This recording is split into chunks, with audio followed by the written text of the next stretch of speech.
should be able to.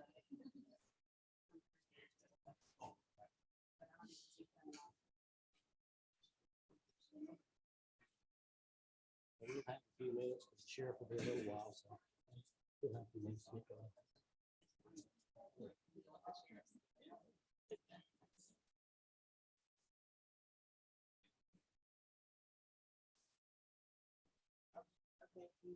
You good?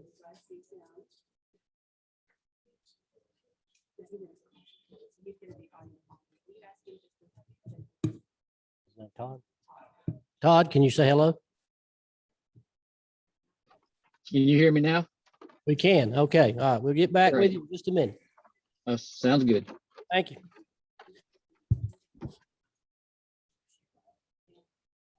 Ready to go? All right, we're ready to go.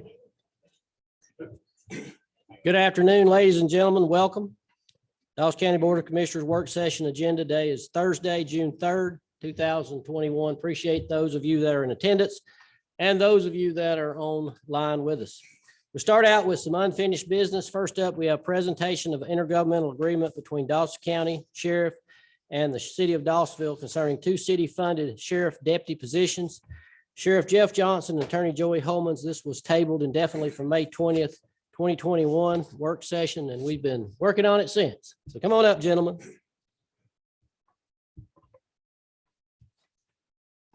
Commissioners and Chairman, we appreciate the opportunity to be here. This is the intergovernmental agreement for law enforcement services involving the City of Dawsonville. As the Chairman mentioned, we've been working on this for some time, going back into November and December. I'll quickly run through it. I know you have a copy of it in your packet, but it provides for the law enforcement services that will be provided. They're detailed. Those services are detailed in the agreement. Provides that traffic citations in the city will be returned to either probate court or Superior Court of of Dawson County. The city ordinance citations will still go to the municipal court. Provides for compensation. I appreciate all the assistance with calculating the numbers that are set forth therein on pages 2 and 3. Specifies that the policies and procedures will be the sheriff's department, sheriff's office policies and procedures, and not the city's. Provides for a 10-year term and for notices and the other legal provisions. If there's any specific questions, the sheriff and I will attempt to answer, but that was the reason that it was brought to y'all and sent back and forth between the city, the county, and the sheriff. And I think we've now addressed all issues that need to be addressed to make this agreement legal, enforceable, and binding. Questions for Mr. Holmans or Sheriff Johnson? I know one thing that we're trying to do collectively is work on potential pay changes across that sector. So if a pay were to change, does the city absorb that pay increase? I Yes. think there's a 30-day notice in there to be provided. But you'll see as we put in, if you go to the compensation Yeah, on that's- pages 2 and 3. Yeah. That we've got the factors that are to be included to calculate those numbers and specify that it will escalate or could change based upon the changes in those costs. And as the chairman points out, then there'll be a 30-day notice of the change in that cost. And there is a 90-day termination clause for all parties, the Right. county, the city, and the sheriff. Other questions? Thank you, gentlemen. We will move that. Y'all are good with moving that to 6 o'clock? The sheriff's executed the version I have. I'm gonna leave that with y'all's attorney and. that Okay. way- So we'll move that to 6 o'clock. Thank you, sir. Thank you. All right, next up, we have presentation of healthcare technology engagement tools and review of telehealth options. Human Resources Director Brad Gould and NFP Assistant Vice President Todd Hooper. Todd's not with us, but he's going to be on the phone. He had a little car trouble. Todd, you with us? I'm with you. All right. Brad, you going to start? Very good. All right. Glad you could make it, Todd. Thank you, Mr. Chairman. Good evening, commissioners. So we looked at a healthcare app called RightWay. And we also looked at one that's going to be provided by our healthcare provider, Cigna. And there were some questions that needed to be asked. So Todd and I went back, we talked to Cigna. Cigna is an in-house app that they have to help with some management of our healthcare or an individual's healthcare costs.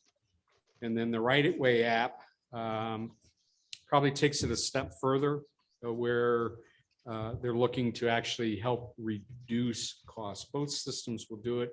I think Right Way may do it a little bit better because they have our interest. Not to say that Cigna doesn't, but they have our interest to really bring that down. And Cigna is somewhat limited in their technology and what they provide. That's not a bad thing. That's just the way it is. We did a side-by-side comparison. I didn't do it. Todd did. So I'll turn this over to Todd now if he has anything to say, and then we'll be open to questions. Kind of what we found in our research and cost comparisons, and if you'd like our opinion of the systems as well. I will say that a program like Right Way, there's a lot of them out there. If you do an internet search, it's an up and coming type of app for organizations to use to help monitor and reduce healthcare costs. And when you look at healthcare apps and you research that type of industry, and what I have found is that wellness is becoming a bigger and bigger part of healthcare programs, and having an app like this would only help to enhance our program and manage costs. A lot of it's going to fall on HR. A lot of it's going to fall on the insured as well that's using this. Todd? Okay.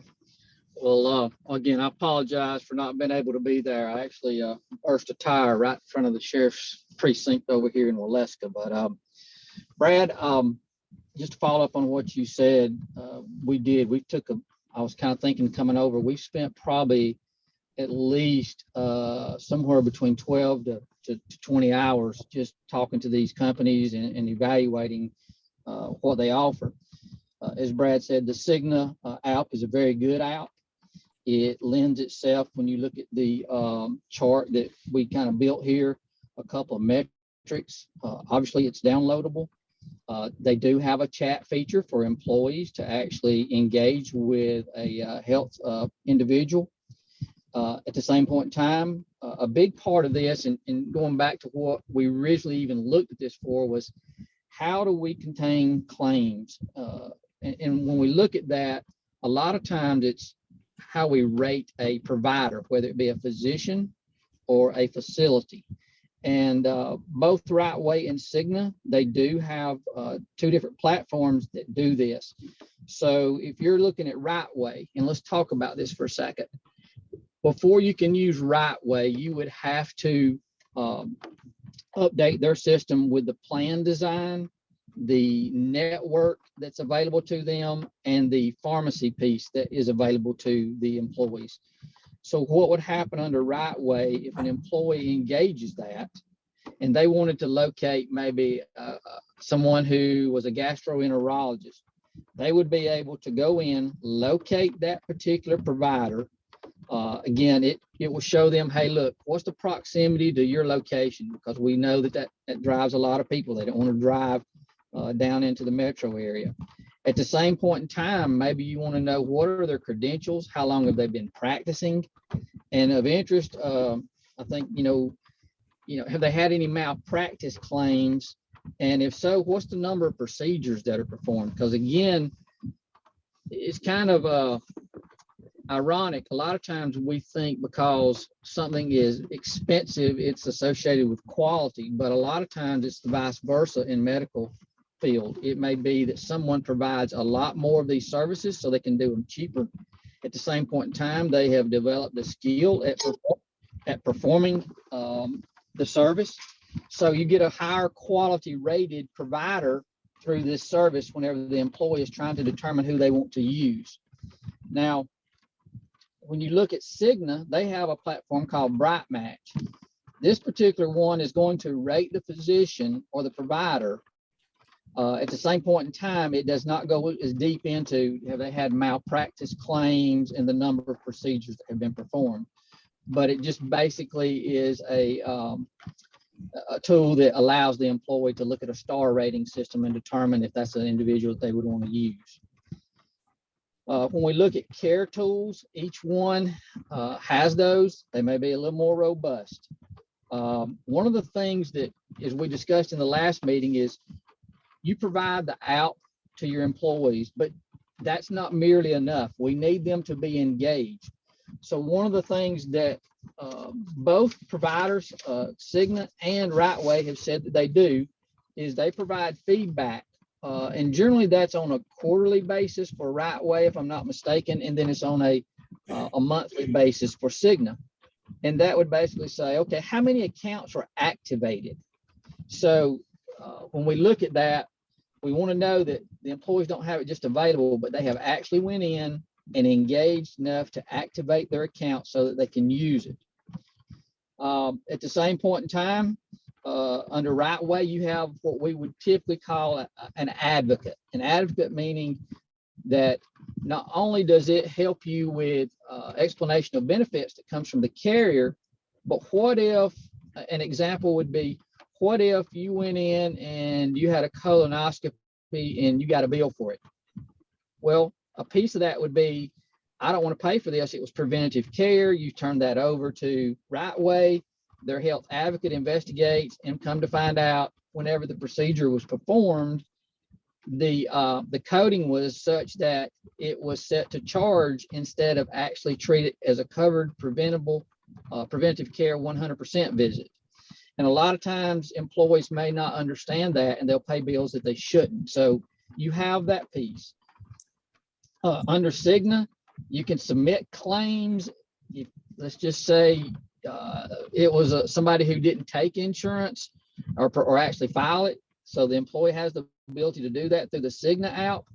Now, they are not going to be a health advocate piece. I mean, they don't solve that. I will say NFP, we do have our call center, which we have reps inside that call center that take your employees' calls. And when a bill is disputed, we will actually take over that process for them and handle it and make the calls to the provider and the carrier to resolve it. But again, that is not a piece of what the Cigna app does like what Rightway does.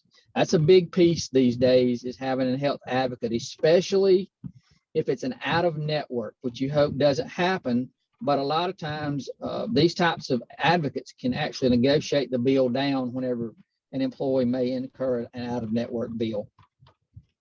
From the RX piece, again, both of those are fairly comparable. They're going to actually look at the prescriptions to say, hey, look, this particular drug is covered tier 1, tier 2, or it's not covered.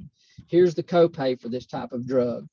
And Rightway will actually go out and take the situation, and maybe it's 10 milligrams of prednisone. They're going to do a search kind of like what we do with Good RX, and it will show the employee what they would pay if they went to a particular pharmacy, maybe Walgreens, Kroger, CVS, or hometown pharmacy. So it allows them to take advantage of a tool that helps them save on pharmacy. Cigna is going to do the same thing. It will manage the prescriptions. It will help them compare prices.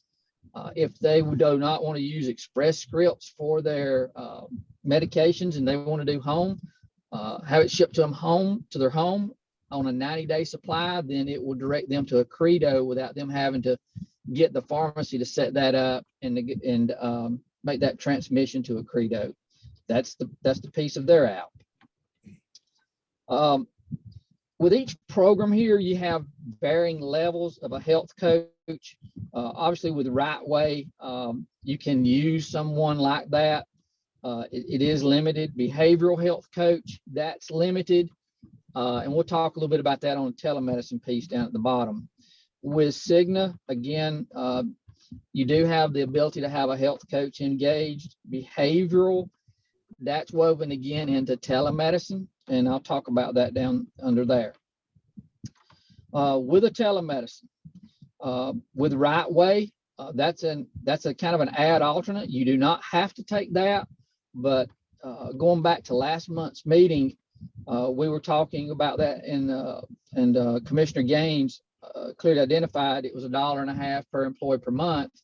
And, certainly it identified that with your current telemedicine provider, FlexCare, keep in mind, they negotiated down from $6 to $4 for the upcoming year.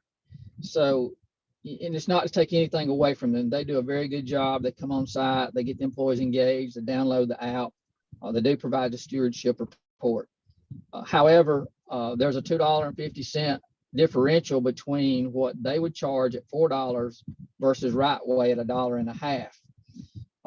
And down below, we actually calculated that savings into the plan. If you decide you want to pursue that, or if you decide you want to stay with Cigna, you'll see what that monthly cost is down at the bottom. But going back to the behavioral health, that's becoming a bigger and bigger piece because of so many people dealing with COVID. It's been identified with a lot of people could not see these types of practitioners. At the same point in time, if you are able to see them, it's usually a good 60 to 90 days before you can even see them initially. And a lot of these types of problems that are associated with behavioral health tend to not be something you can put off. That being the case, you can add for an additional cost what we would call a true psychologist or psychiatrist type of visit. And that would be an additional cost on top of this. With Cigna, you can see a behavioral specialist virtually. And both of those, now on their side, if you see someone, there's going to be a $30 primary care physician copay charged with Cigna. With Rightway, it is a $0 copay. So there's nothing that an employee has to give them a credit card or, engage in some type of financial transaction to see them at Rightway. That's a big piece, and that's how your current program is set up. It's a $0 copay. So that would be a much more smaller disruption. The only thing you do is change from FlexCare to Rightway, if that is what you choose to do. Wellness. That's going to be a big piece. Brad was talking about wellness on prior to me speaking. The wellness piece is going to come in to remind individuals they have not had a preventative care visit. And because you have your dental and your vision tied to the same program, it would also remind them if they have not seen their dental provider, and at the same point in time, a vision visit. So these are all important because, again, a lot of oral health is tied to heart health. At the same point in time, your vision is tied to diabetes, cancer, MS, those types of things that can be detected early and hopefully avoid those high cost claimants. But we feel like that's a big piece, is setting up these types of wellness reminders. And at the same point in time, the wellness program is kind of in its preliminary stages, but we would like to tie incentives to employees, going to get their preventative care visit, going to their 2 dental visits, and their 1-year annually vision visit. So again, this will help promote them to do that and earn their incentives if that's the way the administration sets up the incentive plan.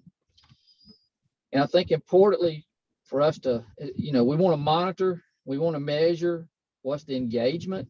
And then we also want to be in a position where the administration is able to report back to you what those results look like, because obviously as we look at the bottom, you're expecting a return on your investment. So the first thing we would look at in Rightway, they provide us a little sample report, but they take the total number of your employees on a quarterly basis. They're going to look at how many accounts were activated. And then they're also going to look at how many were engaged, meaning how many employees actually called or use their app to engage the care management programs that they have. And then obviously, once that happens, they call them navigations, but they will discuss about how they may have took a telemedicine visit. And they're going to ask that individual, if you had not called telemedicine, where would you have went? and they're going to assign a value, a dollar value to if that person went to a emergency room or if they had been to an urgent care. So it quantifies for you what those savings that you had claims avoidance on, to get a real picture of these are people calling in. Had they not have had the tool and the telemedicine, quite obviously this could have hit our claims on the Cigna side. So that'll be very important.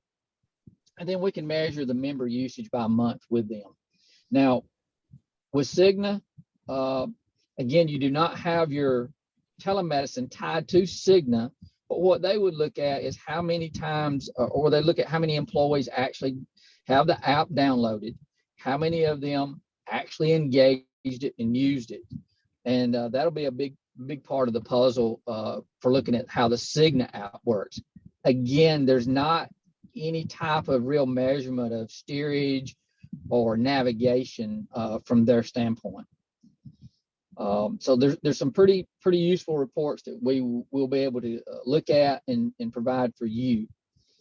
And then obviously engagement. And I think that's kind of what I hit on at the last meeting is you invest in these programs, you want to make sure that the employees are using them.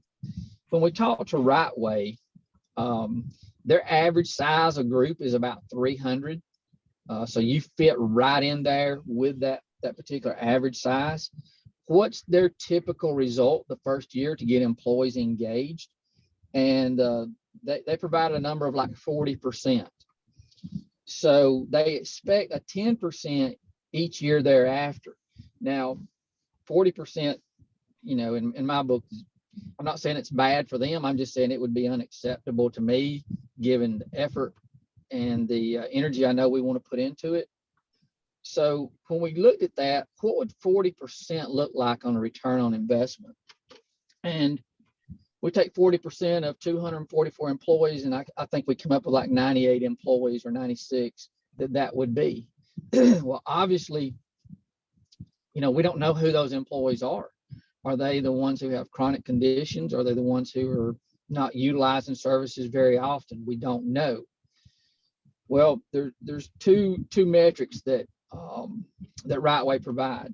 They basically say you can avoid on your chronic conditions like 13 to 15% lower cost for your Rightway employees. Well, again, I want to be on the conservative side. The other metric is it's basically $823 per member per year lower cost.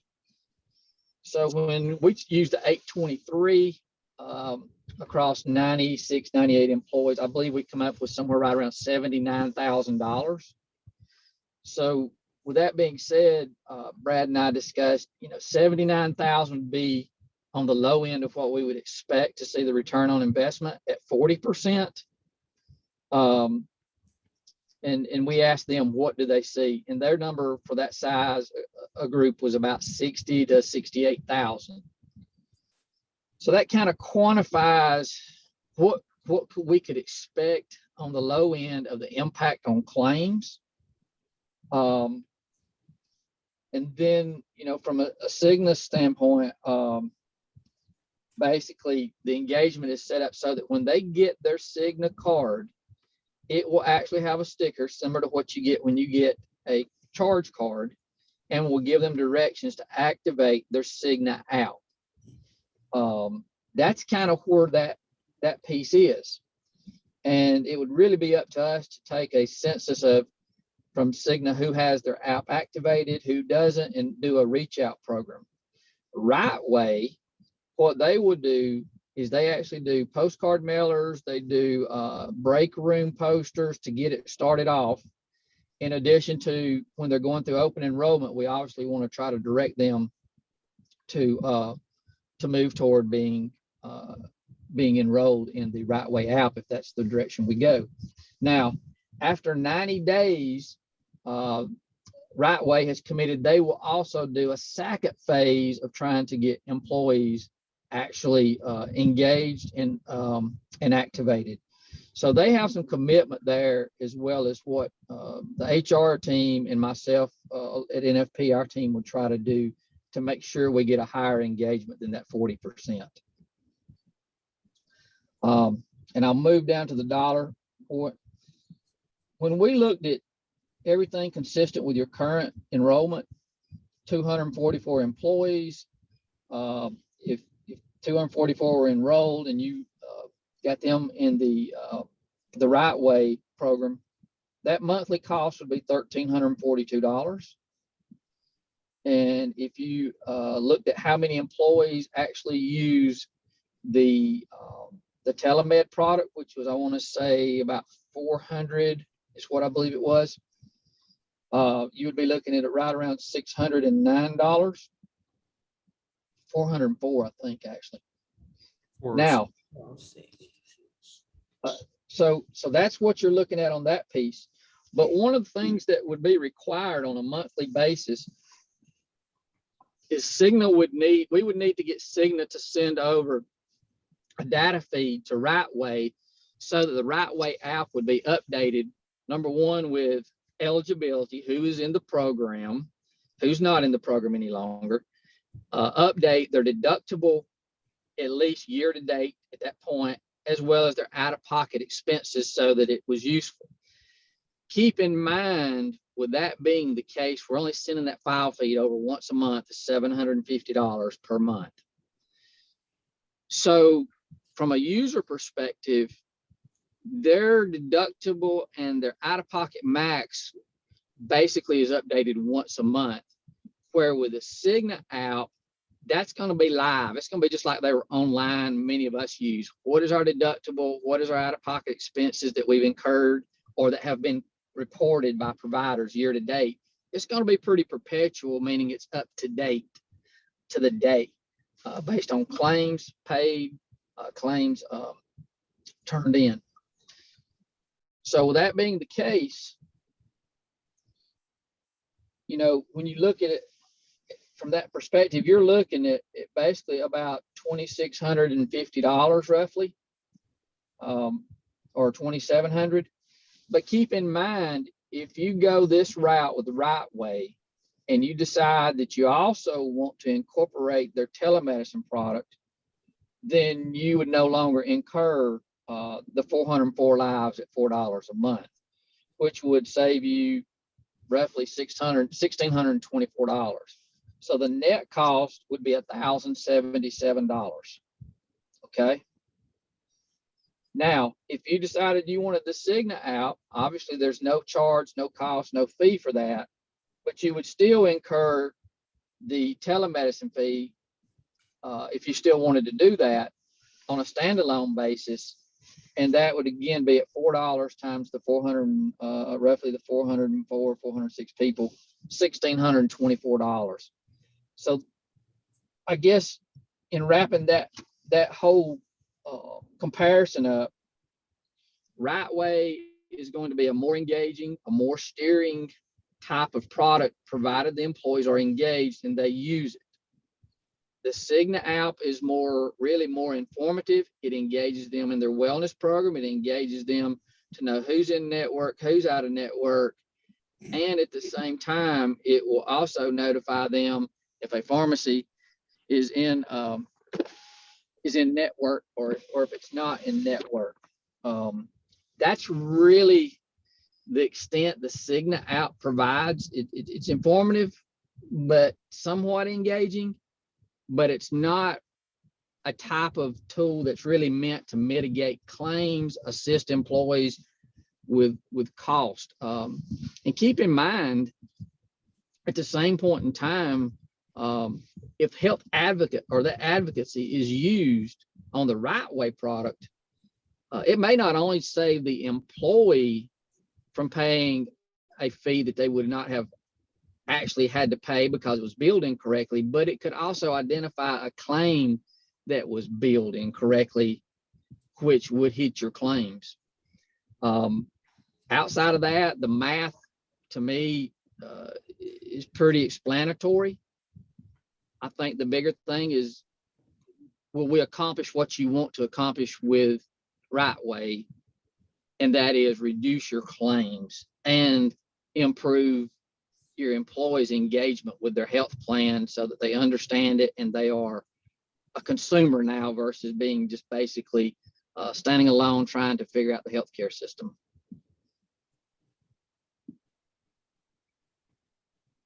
Okay. Questions from the board for Brad or for Todd? Just if I could make one more comment, in talking to Brent this morning, who's from Right Way. He made a couple comments that kind of hit home. And I asked him a couple questions. So if I go on Right Way and I'm searching for a doctor, it's kind of one-stop research. You've got everything there. You've got their ratings, you've got the costs. You don't have to do a lot of research. And, our employees are very good about going out there and finding the doctors, but this just helps streamline that down for them. So if I click on a doctor or a medicine, am I going to start getting pop-up ads, or am I going to get ads through my email? And Right Way doesn't operate that way. So I had a couple folks ask me about that, and I wanted to clear that up. I think it's a great partner with NFP. We had an employee that called NFP recently in the last few days, and they were able to save that employee $1,400 because the doctor coded it wrong. And I think with Right Way, they're going to be looking out for stuff like that as well. A couple things that Brent said was, their number one goal, and I quote, is benefit and education. They want to give our employees education as to how their benefits work and how it can benefit them as well in cost savings. And the one that hit home, and I hope it hits home for all the department heads and directors, is it helps to retain and recruit employees. I don't know of any other county that has something like this. So it's another benefit we can provide to current employees and prospective employees, and those employees that may want to go elsewhere. I don't know why they want to, but it happens. Yeah, so for me, just the research that I've done and had some conversations and phone calls, my goal is twofold. Is number one, we have to get in a better position to proactively manage our healthcare system, or our healthcare benefits that we offer. And that's critical for us, for not only today, but for future renewals that come up, and the ROI that we see if we're proactive in managing it. We've seen this over the last several years. We've become more engaged in wellness programs, and we've invested in wellness programs in order to try to mitigate some of those claims. And we've done a good job. And I think our claims ratio shows that this year, and we're seeing some positive traction on that side of it. The second prong of my thoughts is we've changed horses, we've changed providers with the employees, and we saw substantial cost savings.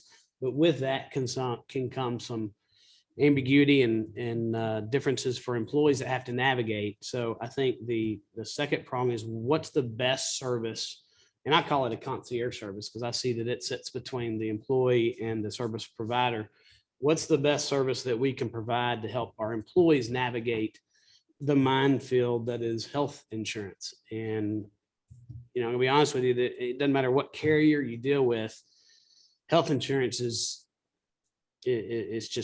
it's crazy the way it's handled these days. And so I'm not confident that Cigna is offering their own product to help employees navigate it. They'd be if it was successful, then nobody'd use anything else, I don't think. So I lean more towards a third party that's going to have more incentive to provide a service that they're getting compensated for than Cigna that's got an add-on, here's an app to kind of help you do some things. Another thing you mentioned is utilization. From a utilization standpoint, we brought this up the other day, is, if you got one app that is handling both your teledoc as well as your concierge service, if you got one app, then somebody that might use one is going to be introduced to the other. And I think that my understanding with Cigna would be one app, and then our teledoc will be another app. So with having them both under the Right Way program and platform, you might have an employee that engages on the teledoc side but says, oh, look at all this other stuff that I can do through Right Way. And the opposite of that may be true as well. So I think we potentially could drive higher utilization, which is the overall goal for any of this. The more people that use it, the better ROI we're going to see, the happier employees are going to be with dealing with their health insurance, no matter what carrier we're with. measurable. I wrote that down. It appears to me that the right way provides management as well as the board more data for us to be able to make sure that we are proactively managing our benefit. And with those reports, we can find different trends and whatnot. I think maybe with their support, we can try to improve our claims cost. And that's the overall goal.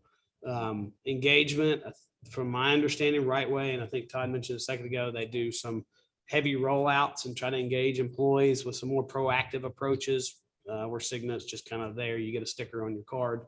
And then it would fall back on your staff to be able to try to engage that. I think with both the third party entity and us, I'm not saying just because they're doing it, y'all don't do it, but we do it together, then we'll drive a higher utilization, which should further drive down future claims cost. I calculate the difference on your little spreadsheet here to be approximately $13,000 a year difference between the Cigna free app, and that's not including any $30 copays that may come into play for the actual employees. I'm just looking at the cost for the county versus the Right Way with the Right Way Teladoc. And to me, proactive approach and the benefit for the employees worth the 13,000, especially because we saved a good amount with the Cigna program to begin with. I think this lays well on top of that and continues to solidify our proactive approach that we're trying to take. And I think that $13,000, I had calculated at some point and I came up with a number right around there. $12,924.13. Okay. I don't know what I had, but we may have talked about it as well, but the Right Way app, and I agree with you, and Brent even alluded to it. I asked those questions because they talked about engagement, and initially they were using that as how many are registered. Well, registered engagement in my mind are two different things. Sure. Everybody can register, but how many people are using it on a relatively consistent basis, whether that's once every 2 weeks, once a month. And looking down the road strategically, we kind of run into a time crunch in the last few years with the way we could get our numbers for insurance. And I think with Cigna, we're out of that program now.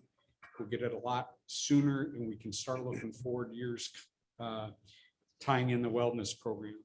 I see a lot of counties doing that where if you answer the tobacco use questions or you're enrolled in a program like this, now you see a benefit or a deduction in your healthcare program.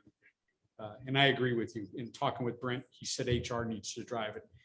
The organizations he has, and where they don't do very well, HR is not involved. So you're absolutely right. We'd have to help drive that, whether Right Way was there or not. And my biggest thing, is a question that's yet to be answered, and I hadn't asked you guys yet, that just kind of hits me on this, the $750 a month file feed. I mean, it's a data dump that is, I don't think there's value at $750. It doesn't take Cigna $750 worth of labor cost to do a data dump. And so if Cigna was really our partner in reducing claims costs, and this is a program that reduces claims cost, why would they not? Why are they charging us $750 for some data that's going to improve the overall performance and potentially generate them higher profitability with a lower claims cost? So I don't know if y'all have pushed back on Cigna and presented it that way. Why would you charge us for something that potentially could make you more money? But I'd recommend that. Okay. Yes. Yeah. And I think the data dump is got to be, I think my understanding of the data dump is you have an initial data dump that gets everybody into the Right Way system. The only reason why it has to be done monthly is for updating deductibles and any usage of the plan, I think is the reason why it has to be done monthly, which could be done in-house, but that would probably be a heavy lift for you guys to have to manage that. Yeah, and there would be some technology changes, I think, that would have to be done. We don't have access to that information. Gotcha. Yeah, one of the additional things we didn't even talk about was you have two files. Like you said, you have your claims file, but you also have your eligibility file, which actually could have been another 750, but because you actually, you have the B-Swift enrollment and benefits administration system in place with NFP, we're actually able to pull the eligibility out of B-Swift and provide that. So we did avoid the, an additional 750. But I believe we, obviously, as you said, Mr. Gaines, we can go back to Cigna and see if we can push harder on that, because as you said, it serves their interest, serves our interest to lower claims. And obviously that just fuels right into our expectations of what the rate guarantee document they provided may look like to lower those claims.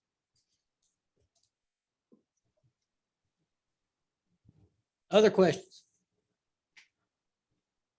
So one comment, and I promise this will be the last one. In looking at Right Way, there is a 45-day lead time that they would need to implement the program, which would go beyond our annual enrollment. They've committed that they would help us after that, get everybody on board. He did say, however, and Todd, correct me please if I'm wrong, the teledoc, they could meet that time frame of open enrollment. It's just that. Yes. Other questions, comments? We need to move this forward Please. to the voting session. Y'all good with that? All right. Thank you, gentlemen. Thanks, you. Todd. Thank you.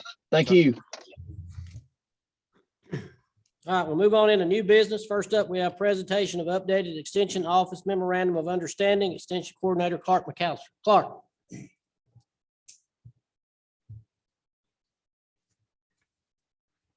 you, Mr. Chairman, Commissioners.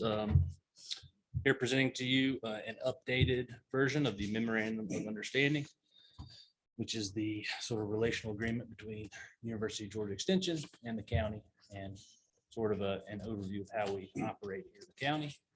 I came to you with a previous version of this last March, I believe. And there's been a few updates here and there, wording changes, which have been talked through between myself and one of the lawyers at the firm. It didn't seem to be, at least what I got from the email conversations, any big hiccups. So,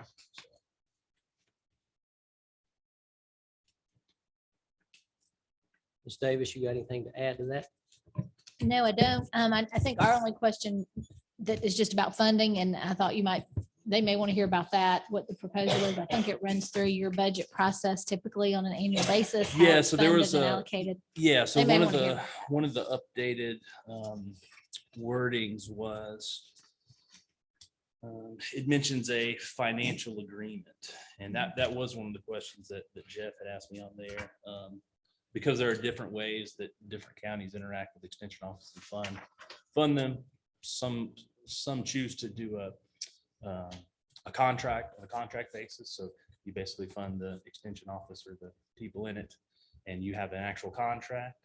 And so that money then gets all basically paid quarterly to UGI. So in that instance, that financial agreement would be the annual contract. The way that we do it, what we call the cooperative direct pay, the financial agreement is really just the yearly budget that we do. So the proposal, and I think that's just what we want to hear from y'all and make sure everybody's still comfortable with that. And then when it comes forward on a future voting session, we can make sure that it's drafted that way. So the proposal would be for it to continue to be a cooperative pay. Is that what you suggested? Yeah, because we kind of have two different ways. So you'll see two of those marked. Well, and that's what I did had a Okay, question okay, back. yeah. So if you look at page, well, I guess it's 18 in your program materials, but it's under Roman numeral 2, compensation. It says to check all that apply. So I'm assuming we only have one person, one position. Is that correct? Well, through the memorandum of understanding and the budget, we actually have 3 Oh, that are okay. funded. So Okay. myself and our administrative assistant, Margene Miller, we are actually through that. Okay. To the cooperative direct pay. Okay. We also have Samantha Graves, our 4-H personnel. She's the one that we check the C for. Which is the county Okay. funded personnel. I'm sorry for that misunderstanding. That answers the question. So, so if you see under that Roman numeral 2, and it does say check all that apply, so it could be more than one, but I was unclear. That just the financial piece of it is something that Jeff and I weren't completely Okay, sorry. aware of. So if y'all are comfortable with, it sounds like what we've been doing is Yeah, proposed yeah. to continue. So that would mean there's 3 employees funded under that option A, which is reflected at addendum A for the cooperative direct pay. Well, 2. under Two, each cooperative okay. direct And then the pay, third. And then 1 under the C. the C. Okay. 2 under A, 1 under C. Which is the same we've always. What we're Correct, doing yeah, now. There's no change. Yep. Yeah, to that. What we've been doing is just a more complicated way of putting it. Get attorneys involved. and they're It gonna- didn't come from us. Updated the language. But I won't badmouth anything that comes out of UGA, so. I'm on camera. I won't even. Any questions for Clark or our attorney? Thank you, sir. Thank you. Thank you, Clark. Next up, we have presentation of acceptance of FY 2022 Council of Accountability Court Judges, Criminal Justice Coordinating Council Enhancement Grant for Dawson County Treatment Court Treatment Services, Director Jesse Emmett. That's a It's a mouthful. mouthful, isn't it? That is. All right, you're up. Good afternoon. I will combine both of our grants and let y'all know that we just received funding. Our treatment court, we received $259,794. And for our family treatment court, we were awarded $96,390, which was on par with what we had asked for. I always request big, knowing that they're going to cut a little bit. So that will continue to fund all the positions that we currently have, and we'll maintain normal operations like we have, so we don't see any major cuts coming. So we're very happy about that. If I can take one more minute, you should have all gotten an email, probably haven't had time to check it today, but this year marks the 15th anniversary for Dawson County Treatment Court, which we're very excited about. And 3 of our other programs in Hall County are celebrating milestone anniversaries this year, including Drug Court in Hall County, which turns 20. So we're having a big birthday bash to celebrate all the programs on Friday, July 2nd at the Ag Center, Chicopee Ag Center in Gainesville. Wear comfy shoes because we'll be on the dirt under the arena. But we'll have barbecue and a presentation. I'm inviting lots of program graduates, all of our elected officials, both locally and on the state level. Really hoping to just have a huge turnout and support all of the good work that our programs have done over the years. So I would love to see you come if you can. That is all that I have to report. Do you have any questions? No, I just want to comment. I don't know if this is the first time you've done this. Yes, ma'am. I love it. Thank you. I absolutely love it. And I don't mind spending money when you make a difference. And y'all are making a tremendous difference. Thank you so much. I just love this. So just keep up whatever you're doing I appreciate because it is working. And this is money well spent. So I hope we get another one of these. Yes, ma'am. My How- goal is to do it quarterly, so y'all Oh, should be okay. getting another one soon. Oh, okay. And maybe after I get this party out of the way, I'll get another one out there. Anyway, it is excellent. Thank you It so is much. excellent. I love it. And I keep it and I've got marked, highlighted and everything. The It's teacher just and the wonderful. Social worker, and he's coming out. It is. Thank you. Just for your knowledge, the match requirement on the first one is 28,866, and that's covered by the personnel that they already have Mhm. in their budget. And then the other one is 10,710. Mhm. And we also need to move this to the voting session as Yes. well, so that it can get approved today. If y'all are good with that. I'm good with it. All right. Do y'all need me for the voting session? I'm happy to stay if you have questions. I don't. Got any questions? Now's the time to ask them. All right, thank y'all so much. Thanks. Appreciate I it. think you provided good. Thank you. So that takes care of number 2 and 3 in your new business. We'll move on to number 4, presentation of IFB number 382-21 Road Rehabilitation Project for Dawson County. Public Works Director Denise Farr and Purchasing Manager Melissa Hall. All right, Ms. Denise, I see you, so I guess you got it. The purpose of coming before you today is to provide an update and recommendation for IFB 382-21 road rehabilitation projects for Dawson County. Excuse me. It worked. As you're aware, SPOS 6 designated $21.2 million for county road projects. And as a result, 3 roads were identified to be in need of full depth reclamation. Those include Hauser Mill, which has a city and a county section, GW Taffer, and Wesley Chapel. IFB 382-21 was advertised in our legal organ, was posted on our county website, also in the Georgia Procurement Registry. We sent out email notifications to the vendor registry, Facebook, Twitter accounts, and the Chamber of Commerce. And we received 2 bids, one from Blunt Construction and one from CW Matthews. The task for the project included Hauser Mill. Task 1A will begin at State Route 53 West, the intersection there, which is in the city, and it will extend 0.246 miles to the county road system. Task 1B will begin at the city systems and will extend 2.964 miles to SR 183. Task 2 is the GW Taffer Road. It will begin at the intersection of Lumpkin Campground, extend 0.473 miles, and terminate at Dawson Forest Road. Task number 3 will be the Wesley Chapel Road. It will begin at the intersection of State Route 52. It will continue 0.3 miles and end at the Lumpkin County line. This is a map of Hauser Mill. Down in the lower right-hand corner, you'll see the yellow road. That is the city portion. And then as you travel up onto the top left-hand, that is all orange, and that's the county's portion. Map of GW Taffer. Same thing, begins at Lumpkin Campground and it extends down to Dawson Forest. And then the last map of Wesley Chapel that starts at State Route 52 and extends up to the red line, which indicates the Lumpkin County line.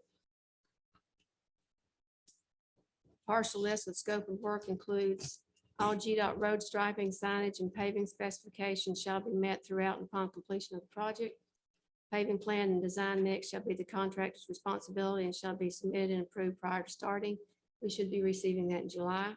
All testing will be the responsibility of the contractor. Contractor pricing will include all driveway tie-ins with main line as well as intersection and turn lanes. It also includes saw cutting any driveways which protrude into the widened roadway. Contractor pricing will include seating, sewing, and dressing all shoulders to 3%, no more than 4% fall, and that's following the final pavement. Shoulders shall be a minimum of 2 feet from the edge of pavement as approved by Public Works prior to any of the sewing, seating, and strawing. All deviation will be pre-approved by Public Works. The shoulders will be rebuilt with materials agreed upon by the owner and the contractor, and these materials will not include millings. Contractor pricing will include all signage where required during and upon completion of the pavement project to meet MUTCD standards, and a materials transfer vehicle will be utilized throughout the entire project. The offers we received, Blunt Construction, the total project cost was $2,394,552.11. They say they will begin in August, be complete by the end of November, and they provided 5-year warranty. CW Matthews total bid was $2,776,939.60. They too will begin in August and end by November and provide a 5-year warranty. Staff respectfully request the board to accept the bid submitted and to award a contract to Blunt Construction in an amount not to exceed $2,394,552.11 utilizing SPOT 6 funding. Questions for Ms. Denise? At the GW Taffer where it meets Lumpkin Campground, I noticed that I think y'all may have extended the pipe there a little bit where the trucks were dropping off in the corner. I don't know if you're familiar with that. No, I'm or not. not. I know you're but- just getting into it. But I didn't know if this would include any improvements right there, because the road kind of comes up like this to Lumpkin Campground. They're pretty good about getting the trucks to go the other way, but I've seen several times to where they'll drop off in that ditch. Well, right all there. the, we do have some piping replacement and we'll do all the piping replacement before we do the Before FDR. that done, okay. So I'll check that to be sure that will Yeah. be finished before we start that. Because we might could just add a little bit more to that pipe right there. That's right. And it helped that, but Well, the road's supposed to be 26 feet wide, Yeah. the base. So if the pipe's not long enough, we'd have to do that. anyway, yeah. Yeah. I but I'll think, check I think that. I went by, I think y'all may have added some gravel and pipe there anyway. So, They yeah, did it one time, but Wasn't there a realignment of that intersection with the, the outlet malls there. no, what was it wasn't 200 acres. It was some land back behind that the church owned that sold to the manufacturer back there. Remember that, Jameson? We rezoned it. The church owned it. This was like 2 years ago, and they're building a plant back there. Not in, what's the name of the plant back there? Yeah. BTD. Yeah, they were Remember they're expanding? expanding. I think It it's like seems like 33 we, acres there. the map realigned that intersection specifically, I thought. Mhm. We might look at that just to, Before we start working on it, 'cause they're gonna- I think you're right. seems like there was something to do with that intersection, part of, because that parcel touched that intersection. It was, to Right your there. point, trying to tee it up. Yeah, So we might make sure that we got that encompassed in this whole thing too. If my memory is correct, but that was 2 years ago. it's for my town. I can't remember what I had for one. Other questions for Denise? Thank you, ma'am. Yeah. Zoning. All right, next up, we have presentation of board appointments, EMS Advisory Council, Danny Thompson, reappointment term July 2021 through June 2024.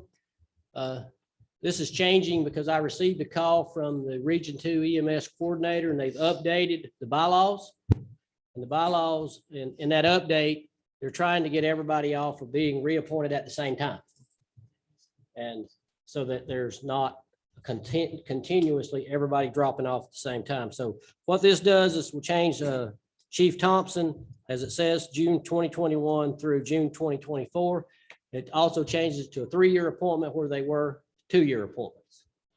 And so that's the reason for this update on this, because we disappointed him last year. So it's not that he's done anything wrong. He just needs to get in line. And so they picked on him instead of Chief Lee. All right. Next up, we have Georgia Mountains Regional Commission, Miss Betsy McGriff, reappointment.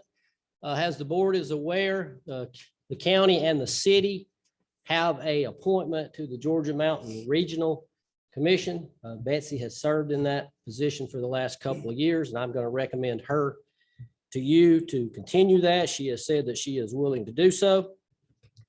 And we will need to vote on that one tonight because we need to give them this information by the 7th of June. And then also just to let you know, this doesn't require a vote. The chairman is also the other representative on the GMRC or his appointee. I'm going to be appointing David Headley as my chairman appointee to attend these meetings. And the reason for that, after going to these meetings for as many times as I've gone, the staff is the one that actually deals with GMRC, not the commission. So it is vital that David have that information as he works with the staff. And so him being my appointee for the chairman will make that a simpler process for him and the staff. So like I said, that doesn't require a vote of the board, but I just wanted y'all to know that. All right, next up, we have the library board. Peter Thomas, reappointment, term July 2021 through June 2025. And Alexandria Williams, replacing Susan Roof. That term is 2021 through June 2025, and the library board sent those names over. And so I would recommend to you those appointments as well. Any questions in reference to any of those appointments? All right, next up, county manager report, David. Thank you, Chairman, Commissioners. Good afternoon. Okay, so the open house at Fire Station 2 will be held this Saturday between 11 a.m. and 2 p.m. There will be lots of activities for the kids and of course a dunk tank, which I believe will be featuring Commissioner Gaines. Rotary's peace pole has been installed at Veterans Memorial Park, which they spoke of. Invitations are forthcoming for the formal dedication, which should be somewhere around the 24th of this month. Earlier today, our EPIC program, as you had heard previously, restarted at Rock Creek Park for the first time since the pandemic began. The pre-COVID period was about 65 plus with staff and participants in that program. Post-COVID, first time out was about 55 today. And so there was one group that was not involved that will be coming out at the next one. So it's moving forward and doing great. We have Dawson County facilities are no longer serving as the COVID-19 vaccination sites. So those are off now. The pool at Veterans Memorial Park reopened over the weekend with a large crowd, and Matt Payne, the director, is extremely excited about the staff that he has there now, the lifeguards and the way that it's being managed and operated right now. So that's going very well. Our seniors returned full-time this week, and all programs at the senior center are back in full swing. Rotary hosted their breakfast meeting this morning. We're just really excited of the facility and really enjoyed that this morning. A little recognition, HR's Erica D'Amico met with recent Dawson County High School graduates this week as part of the Graduate Pathways to Success program sponsored by the Goodwill Career Center in Dawsonville. She assisted the graduates in resume and cover letter preparation. Erica also assisted them with applying for jobs online with Dawson County and other organizations. So we applaud her for that effort. Look, a couple of updates on some of the projects that we've had out there that have got some public attention to it or yourselves. We have completed about 5.25 miles of repaving and deep patching work. Of that 5.25 miles are our LMIG roads. We have completed 7 of the 8 LMIG roads, and Barker Road is the last one to be done. We've got some pipe replacement work to do on that back in the back section. So we'll get to that, but that'll complete our LMIG program. So Public Works has been busy there. Fire Station 2 easement that we've spoke of before, approved by the BOC. Material and equipment are on site, waiting on direction from Edda Water and Sewer as to when they will begin the work. Emmett Drive, had a gentleman that spoke several weeks ago about that. We have completed the installation of all the driveway pipes and installed the crossover pipe Wednesday, and have pretty much completed everything in that area. So it looks good. Been out there. I've spoken with Mr. Davidson, who is the gentleman that spoke to the commission, and working forward on that. We are meeting with EPD out there Monday to resolve his question regarding any kind of siltation getting into the lake. So we'll be out there with EPD. Rock Creek Berm Project, initial phasing to start next week. This includes staking and erosion control. The Harry Sosby Roundabout, construction of the roundabout has already begun with the initial staking being performed. Utility lines are being located and moved as necessary. Contractor is waiting on delivery of the arc culvert that's being placed in there. Before the road work can start, meeting with Contact Fabricators, that's on the arch culvert, and construction anticipated to begin within the next 2 weeks, will be posted on the county website for any type of detours. Burke Creek K-9 building that the sheriff had proposed is completed. Rock Creek Park project, held a meeting with Robertson and Loy Roof Architects last week for conceptual preliminary design of new restroom facility at Rock Creek Park. We should have a preliminary design for review shortly. The Georgia Tech cost of services study conducted by Dr. Meeks, who he spoke with, should be completed within this month, within the next couple of weeks. There's been a couple items left that he needs to get information on, so that's being done as we speak. The salary data collection that we spoke of, we're accumulating the data, and that's coming along, so we'll have that for you shortly as well. So other than that, that concludes my report. Answer any Questions for the questions you county may manager? have. Just one other note, I got an email that the bocce ball court that we agreed on for the Eagle Scout has started. That's I don't correct. know when it'll be done, but he started that project. So that'll be a cool addition down there. Yeah, it's coming along really good. They've got the framing and everything in and all that. Yes, sir. Have we heard anything about the update on the roundabout at 53 and Dawson Forest? I know they got out there and surveyed and the We actually departments are had a about meeting with finished. DOT the other day. There's 3 action items that DOT has to get. One of them is some survey information and some right-of-way information, so we know exactly what right-of-way we need to acquire. And then there was another action item on their side that they needed to do. We would go ahead and do our leg first so that they can tie the roundabout into our leg. And speaking of the roundabouts, one of the things I forgot to mention on there, we've got, I think, 5 roundabouts that are active now. We've got 1 that's getting ready to be released, and we've got 2 proposed. We also have the Gateway Project, which is the beautification project that was approved a couple of years back. And that's in front of Meagle and Applebee's. All these projects are maintained by Public Works. And as you know, they can get pretty lengthy, especially on the beautification side. So we are going out to bid. We're getting some quotes from maybe some landscape companies to be able to come in and do that instead of taking our staff time to go out and do all these roundabouts. As we begin to get all these roundabouts, it takes a lot of time to go in and maintain them and keep them up. So we're looking at that. We'll bring that proposal to you and be able to provide you that information shortly. Thanks. Yes, sir. Other questions for county attorney? County Thank manager. you. Appreciate it. I'm gonna get to her in a minute. Other questions for David? Is that the motion or? Sounds like you got a little bit to do.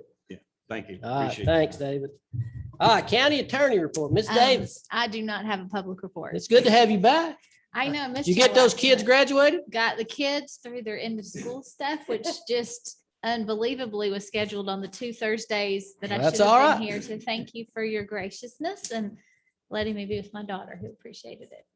So do we have need for a executive session? I don't think so tonight. There's a couple All right. matters, we have pending, but I don't have updates All or right, anything tonight. So I think we can conclude after our voting session. Thank you. thank you, ma'am. Anybody got any questions for the county attorney? All right. All right, that's all we have on the work session for today. I want to thank all of you for your attendance. We will take a few minute break and then we'll get right back into our voting session. We will welcome anybody to stay and be with us there, and to y'all who are listening to us online, and we encourage you to stay with us as well for our voting session. But we'll be back in a few minutes as soon as staff has time to put their stuff together for the voting session. Thank you.